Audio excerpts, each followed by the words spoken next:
ہماری بدقسمتی دیکھیں، چائنا نے وداؤٹ فلی ایکنالوجنگ کہ ہم نے اگریشن کیا تھا، معافی مانگے وغیرہ، ملک میں معیشت کا جو حال ہوا ہے، ڈالر کا جو حال ہوا ہے، اس کے ساتھ ہی ساتھ مہنگائی کا جس طرح سے بے قابو ہو چکا ہے۔ جے شنکر نے کہہ دیا تھا کہ جب تک کہ یہ ایل او سی کا مسئلہ طے نہیں ہو جاتا، چائنا کے ساتھ کوئی دوسری باتیں کرنا مشکل ہے۔ ہمارا مسئلہ یہ ہے کہ ہم پاکستان کی معاشی تاریخ کو اور سیاسی تاریخ کو صحیح طرح نہیں پڑھتے۔ آپ نے نیوز سنی ہوگی سر کہ انڈیا اور چائنا کے جو ٹروپس ہیں وہ ڈس انگیج کر رہے ہیں ویسٹرن ہمالین ایریا سے، اور اس کو آپ کیسے دیکھتے ہیں؟ اور میں اس میں امریکن فیکٹر کو سمجھنا چاہتا ہوں کہ کیا اس میں کوئی امریکہ فیکٹر بھی ہے کہ جو انڈیا جو کوارڈ میں امریکہ کا پارٹنر ہے، یا انڈیا امریکہ جو ہے وہ ایکسرسائزز بھی کرنے لگے ہیں تھوڑی دنوں میں، مہینے میں؟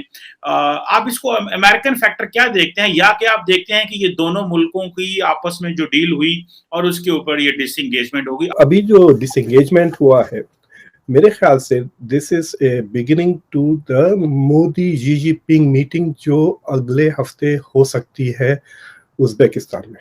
تو وہاں پہ جو شانگھائی کوآپریشن آرگنائزیشن کی جو سمٹ ہو رہی ہے، جہاں پہ ایکچولی جی پنگ کی ملاقات پوٹن کے ساتھ بھی ہوگی، وہاں پہ یہ ابھی فلی طرح سے ڈیسائیڈ نہیں کیا گیا کہ مودی اور جی پنگ کی ملاقات ہوگی یا نہیں، اور دونوں طرف سے پوری طرح سے ایسا انڈیکیشن نہیں آیا کہ میٹنگ ہوگی تو کیا مدعے اٹھائے جائیں گے۔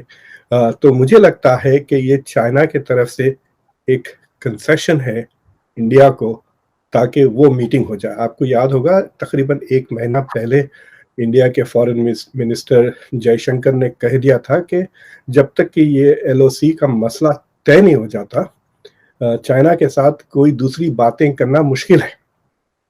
تو مجھے لگتا کہ وہ جو ایک انڈیا کی طرف سے ایک ہرڈل تھا کہ بھائی جب تک وی ڈونٹ سیٹل دس کشمیر کا جو ایل او سی میں جو چائنا کے ساتھ جو جھڑپیں ہوئی تھی چند سال پہلے، اس کا جب تک ڈس انگیجمنٹ نہیں ہوتا ہم جو ہے سو آگے کوئی چیز بات نہیں کر سکتے۔ This is the first step towards dialogue, this is the first step towards cooperation.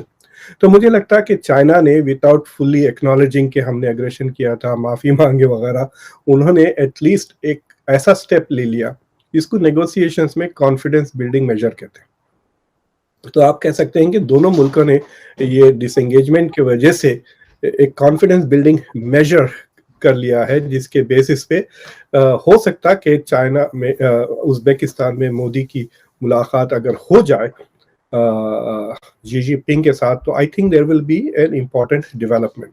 دوسری چیز یہ ہے کہ مجھے نہیں لگتا کہ امریکہ جینوئنلی چاہتا ہے کہ چائنا اور انڈیا کے تعلقات بہتر ہو۔ مطلب یہ زیرو سم گیم ہے۔ اگر چائنا اور انڈیا کے تعلقات بہتر ہوتے ہیں تو انڈیا کو امریکہ کی ضرورت کم پڑتی ہے، یعنی it will feel more secure with China, will feel less need for strategic support from the US۔ اس سے یہ ہوتا ہے کہ انڈیا کی ڈیپینڈنسی نہیں بڑھتی ہے۔ انڈیا کے جو تھنکرز ہیں ان کی جو سب سے اہم ایشو ہے، it does not matter کہ یہ بھارتیہ جنتا پارٹی کے ہو یا انڈین نیشنل کانگریس کے ہو یا کسی کے بھی ہو، یا جہاں تک کہ انڈیپینڈنس سے لے کے اب تک جو سب سے امپورٹنٹ اہم نیشنل سیکیورٹی ایشو جو تھا اسٹریٹجک آٹونومی کی تھی۔ انڈیا اپنی اسٹریٹجک آٹونومی کو وہ بہت جیلسلی گارڈ کرتا ہے، وہ نہیں چاہتا کہ وہ کسی بھی پاور کا کلائنٹ اسٹیٹ بن جائے۔ Exact opposite of what Pakistan is. Pakistan امریکہ کا کلائنٹ اسٹیٹ بن گیا کئی سالوں تک، اس کے بعد اب وہ چائنا کا کلائنٹ اسٹیٹ بن گیا ہے۔ So India doesn't want to be a client state of everybody's strategic autonomy۔ اور اگر چائنا threaten کرتے رہا تو انڈیا مجبوراً will become allied much closer to America۔ اور امریکہ کے ساتھ باتیں تو بہت اچھی ہوتی ہے، but America doesn't treat you as an equal partner۔ کیونکہ اگر امریکہ آپ کو پیسے دے رہا ہے، اگر امریکہ آپ کو ٹیکنالوجی دے رہا ہے، اگر امریکہ آپ کو اپنے سیٹلائٹس کی انٹیلیجنس دے رہا ہے، تو it is always the senior partner and then you become the client۔ پھر امریکہ کی طرف سے دوسرے ڈیمانڈ شروع ہو جاتے ہیں۔ تو اس سچویشن سے بچنے کے لیے I think India will try to improve its relations with China. اور ایسا ہے چائنا نیبر ہے انڈیا کا، mean you can't get away from it China.